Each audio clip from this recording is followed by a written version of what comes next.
Hello friends, family.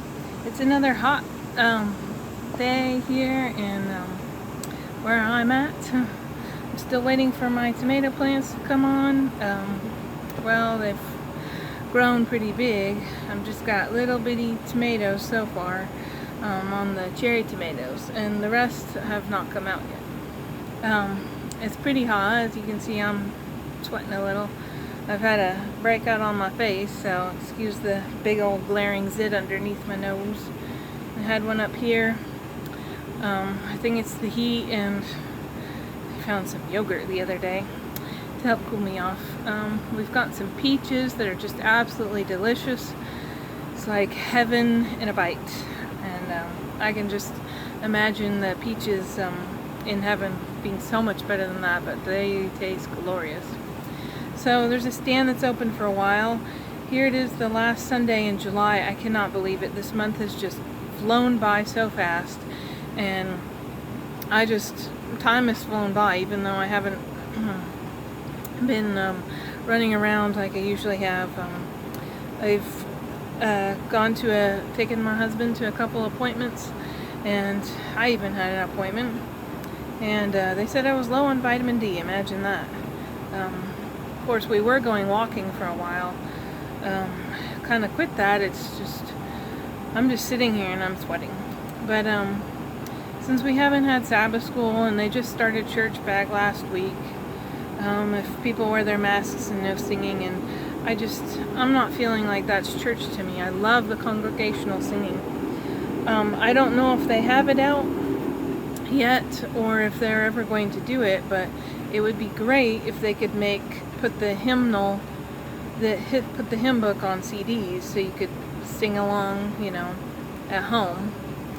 I think I played my keyboard once last week. I haven't done much of that. I've just been keeping at my house and trying to stay in the cool, and just trying to praise God in all of it. And since we haven't had class, and the committee's getting ready to come up again, and they're going to ask people to teach again, and with things going on as they are, I'm probably going to say no. I loved teaching. It's been wonderful for the 4 years I did it, but just some things in life are going on right now, and I don't think I will be able to do it anymore. But I will probably still make these videos. I haven't gone through all of these stories yet. In fact, now that there's nothing left to teach, after Esther, there wasn't anything else on the schedule, and I wouldn't know what to do. So I'm just kind of starting over from the first story, and I'm going to be reading out of volume 4, just like we did last time. I've done Joash and Esther out of this book, and the first story that starts in the Bible is called When God Washed the World. So I'm going to read that for you today, and it's found in Genesis 6-8, and obviously you know what this is going to be about. So some of these beautiful things in the world, some of the beautiful things that we see, like the Grand Canyon, or I'm trying to think of natural scenes, beautiful waterfalls, Niagara Falls. As beautiful as those are, when the world was first created, everything was much more beautiful. So I'm going to go ahead and read you the story. In the beginning, when God looked at the earth he had made, behold, it was good, very good. The people were good, the animals were tame, the birds were not afraid. God was pleased with what he saw. You remember what the first woman's name was? If you read in the Bible, she actually didn't have a name until after sin. But her name was Eve, and that means the mother of all living. And Adam gave her that name. Adam means like red man, I believe. But he was the first man, and Eve was created from his rib. You can see a beautiful parrot, see an American robin. They said the robins are actually from the thrush family. And you can see a couple animals in pairs. Here's some swans, some deer, and sheep. And Adam's petting a lion. I know a lot of people would like to pet lions and get close to lions when they get to heaven. It'd be so much fun. Many years later, when God looked at the earth, behold, it had become wicked, very wicked.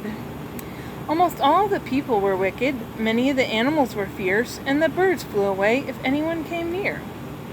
God was not pleased with what he saw. I will send a flood, said God, a flood of water to wash away earth's wickedness. See, these kids are trying to feed these blue jays, and the blue jays are flying away. This guy, I don't know if you can see him, he's got a spear in his hand, and this guy over here has a bow and arrow. And I think they're wanting to protect the horses, and you can see these wolves. There's some wolves coming after the horses. So the world's not so tame anymore. Oh, and there's some thistles down here too. They have beautiful flowers on them, but they're very spiny. In a green valley near a cypress forest lived the good man Noah with his good wife. Every morning and evening, Noah talked with God. God told Noah about the flood he was sending to wash away earth's wickedness. The water would be so deep, it would cover the cypress trees, it would cover the highest mountains. Said God to Noah, build an ark for the saving of all that will come into it. Here's Noah and his wife. It's kind of a beam coming from heaven to represent God talking to Noah. And there's he and probably his wife. She doesn't have a name, so I've always called her Mrs. Noah. And they are praying together outside their simple house. And it looks like Noah had a vineyard, which makes sense that he would have one before the flood, because after the flood, it says that Noah planted a vineyard. God told Noah just how to build the ark. Build it long, build it wide, said God. Build it 3 stories high. Make a window in the roof and a door in the side. Make rooms for people, rooms for animals, rooms for birds, and rooms for food. Build it of cypress wood and daub it with pitch within and without. Noah drew a picture of the ark. It looked like a ship below and a house above. Noah hired workmen with sharp axes and saws to go into the cypress forest to cut down trees. From the forest came the sound of chopping and sawing, and great trees falling. When a giant cypress fell, the ground shook. Bullocks dragged the logs into the green valley. There, men sawed them into beams and boards for the building of the ark. Now, before the flood, the trees were very tough. They were like made out of iron. So you can see this guy with an axe, and he's chopping. I think they might have used maybe something a little bit different than an axe. In addition to, I would say, to get the trees down. And here's the bullocks, what they call bulls. And you can see the logs they've cut down. And this part where it tells, where God's telling Noah how to build the ark, and the old version of these books, there was a picture where Noah was sitting here in the corner, and he had his pencil out, and you could see a drawing of the ark on paper, and there was 2 kids in this corner. I bet the people that made these books into four stories, that they thought nobody would pay attention, but I remember them a specific way, and I miss it that way. Because every time I think of that, I'm thinking of Noah drawing the picture. And maybe they needed to save a page when they were putting 4 stories in one. I don't know, but I miss it. I wish they would bring it back.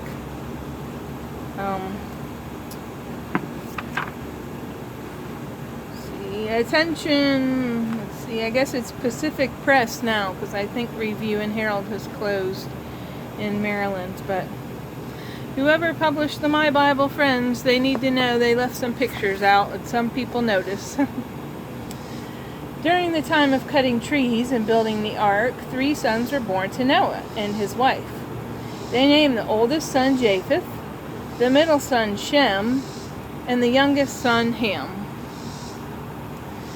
As the boys were growing, there were many things they could do to help their father. They could be water boys and carry water. That's what he's doing here. They could gather pitch to daub the ark. That's what this boy is doing. And they could ride and guide the bullocks. So here's this boy's carrying the water. This boy's got pitch on the donkey's back. And this boy is helping to guide the bullocks. Remember, they're carrying the logs from the forest. You can actually kind of see a blank place back here where they're cutting down the trees. Years and years and still more years went by. Shem, Ham, and Japheth grew to be men. They married good wives. People came from near and far to watch Noah and his sons and the workmen build the ark. Noah warned the people about the flood that God was sending to wash away earth's wickedness. But the people laughed at him. They said, "There has never been a flood, and there never will be." You can see these people laughing. This guy thinks it's really funny. And this guy here, he's laughing as Noah's up here. And you can see the guys down here in the background on scaffolding, and they're putting some pitch on the ark. See, you can see the dark place where they've already been, and they're just going along up, and Noah's preaching.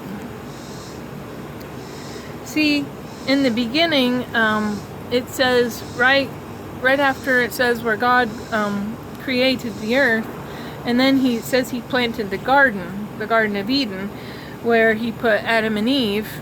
A mist came up from the ground, and it watered the earth, probably in the night. And so nobody had ever seen rain, so this was going to be a big deal. 120 years was Noah of building the ark. That's a long time.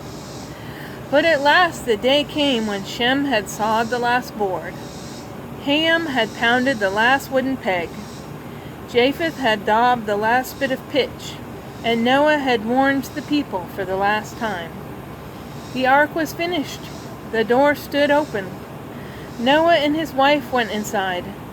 Shem, Ham, and Japheth and their wives went inside. You see these people, they're just watching as Noah says, "This door is still open, you can still come in." And Mrs. Noah looks like she's at the head of the procession, and then the three men and their wives are going up the ramp. But you can see some people that help build, you can see they've got this guy's got a axe over his shoulder. They're not interested in going inside. I mean, look at this big old boat. A lot of people could fit in there, but they're not wanting to go in. The people outside the ark laughed and laughed. "Ho, ho, ho," they said. "Where's the water to float your ark? Who said there would be a flood? It has never rained. It never will." Then someone pointed on the edge of the crowd, pointed toward the forest.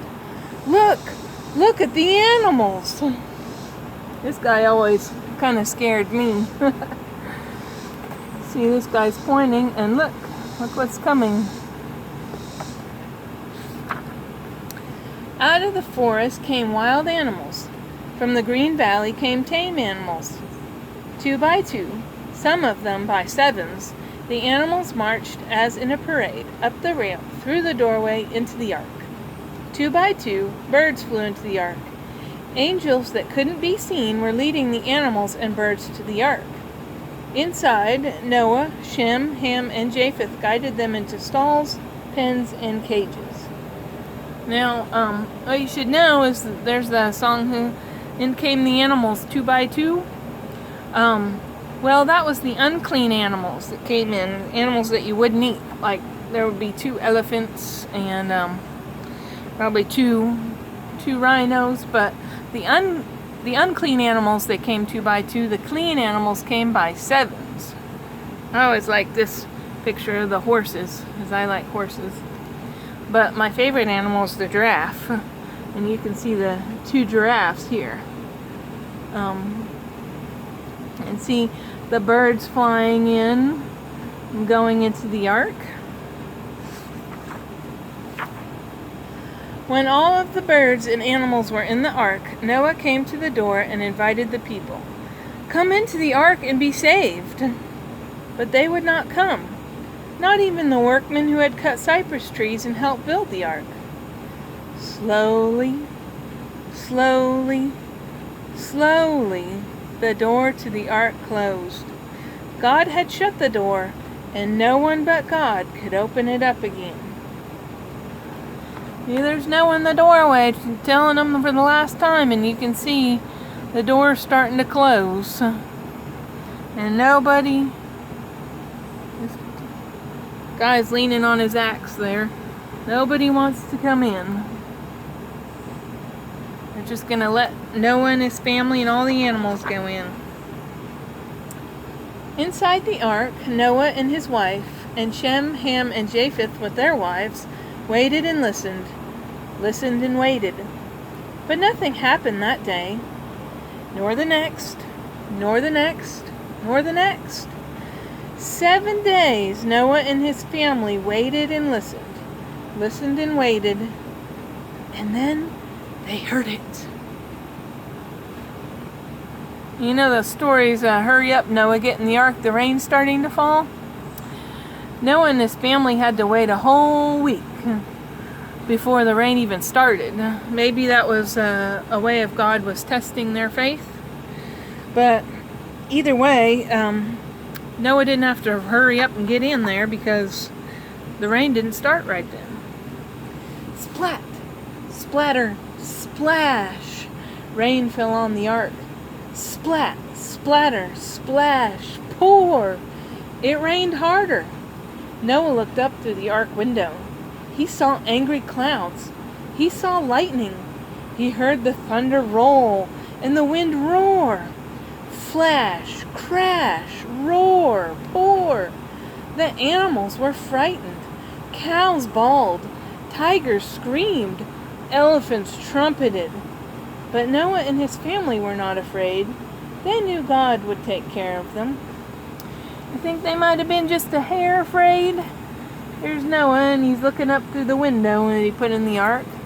And there's the elephants, the tigers, lions, there's birds, there's the cows, there's some geese, and you got the wolves or coyotes howling there. They're nervous too. The water became deeper and deeper and deeper until it was a sea of tumbling waves. The ark rode the waves up. It rode the waves down. It tipped this way, it tipped that way. But it was made of strong cypress wood, and made after God's plan. Noah, Shem, Ham, and Japheth had built it well. Day and night, angels watched over the ark. Safely it rode through the storm. Well, not only that, but God was watching over it. See these angels here? We're watching over it. This is nothing but sea here. And we think of floods nowadays, but there's always higher ground you can go to. But back then, there was no higher ground. I don't know if there was hills and mountains and valleys back then before the flood. But if there had been, the ark was covering everything. If you think of the highest place you've ever been, think of your house.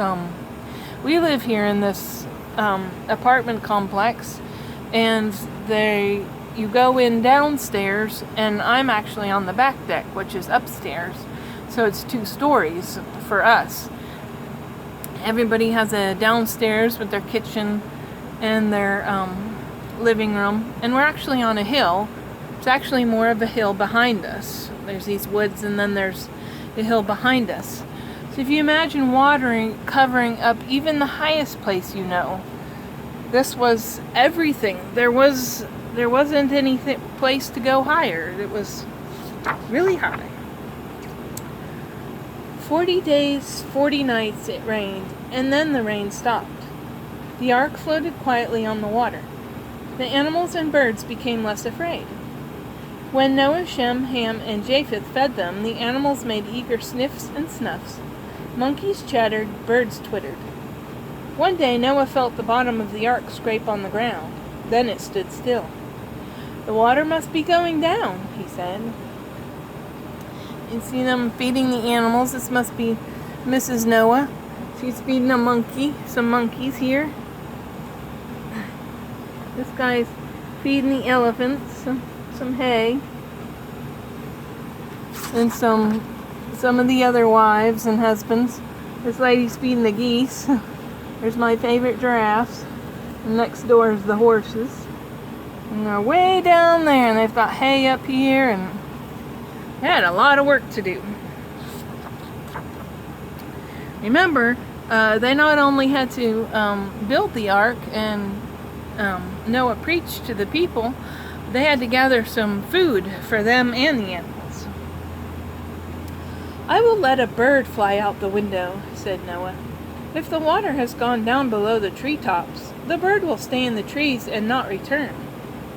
Noah first sent out Black Raven, and later White Dove, but they both came back to the ark. Noah said, "The water still covers the trees." Then one day, White Dove brought back an olive leaf, and another day she didn't come back at all. "The water is drying up," said Noah. See, here's all the family gathered. The 3 boys, the 3 women. I think one of the ladies is hiding back here. Mrs. Noah and Noah. And see, here's Black Raven. So first he sent out a raven, and then the raven didn't find any place to land. So they waited a week. They sent out the dove. The dove couldn't find a place to land. They waited another week, maybe a few days, maybe a week. And they sent out the dove again. That's when she brought back the olive leaf. You see it there? And then they waited another week and sent her out again. She didn't come back. And then they knew she'd found a place to build her nest. Days and days and more days went by, and it was Noah's birthday. I'll bet you never reached this birthday. Can you guess how old he was? He was 601 years old. Noah, Shem, Ham, and Japheth made the day special by removing the roof of the ark. They looked out and saw that the ark rested high up in the mountains. They saw trees that were uprooted and rocks tumbled about, but the ground was dry and grass was growing. Still, God did not open the door of the ark. Not yet. See, here's the door here. Still not open, and here's the roof. They're taking the covering off. I guess they figured it wasn't going to rain anymore. But look at this ground. It's all wet. You see, tumbled about here. This looks like a swampy mess. It wouldn't be any good place to build a house. You need a dry place. One day, after the grass had grown tall enough to give the animals plenty of food, slowly, the door of the ark opened. Noah opened the doors of the rooms inside, and the animals came hurrying out of the ark. They barked, they trumpeted they squealed for joy, they rolled over and over in the cool green grass, and then raced down the mountainside. Songbirds sang, "God is good, God is love," then flew away to find places to build their nests. I told you the animals went on 2 by 2 as unclean, and the clean animals came on by 7. So you can see the horse pair here, and the giraffes, but look, here's 7. I don't know if there's some kind of deer, maybe a deer. And then there's some camels. Then there's cows, sheep, 2 lions, 2 maybe tigers, and some elephants, and you can't see anything else. Here's the beautiful parrots, and they're all leaving the ark. And there's a lot of grass for them to eat. But here's the two dogs. One of them's rolling around, having a good time. Noah, Shem, Ham, and Japheth gathered stones and built an altar unto the Lord. The family knelt around about the altar while Noah prayed. "Thank you, God, for keeping us safe. Thank you for the good, clean earth. God answered by, and God did something, and do you know what it was? He hung a rainbow in the sky, the very first rainbow ever to be seen. And this is the rainbow picture. I'm kneeling around. And I know nowadays that a rainbow does not represent, to the world, it does not represent God's promise.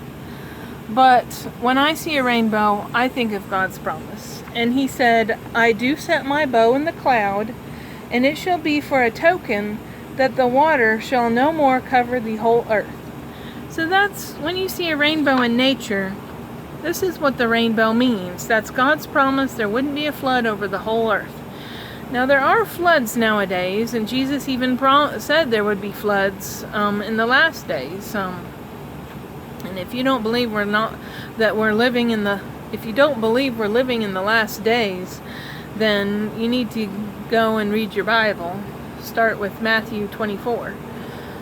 But there would be floods and earthquakes and all kinds of disasters. And I know there have been throughout history, but they are increasing in intensity. But when you see a rainbow, usually you can see it when it's sunning and there's rain at the same time. When you see a rainbow, that's God's promise to mankind that he wouldn't flood the whole earth again.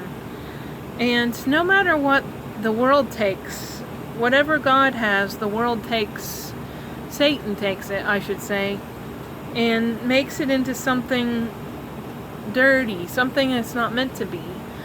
But the rainbow will always be God's promise that he wouldn't flood the earth again. So this is what it was for originally. There'd never been a rainbow before, but now there was, and this one's, they got it over the ark. Well, Noah's sacrificing. There's 4 people here, and 3 here, and Noah. And that makes 8 people. And the back of the book shows them feeding the animals. And I just hope you're staying safe and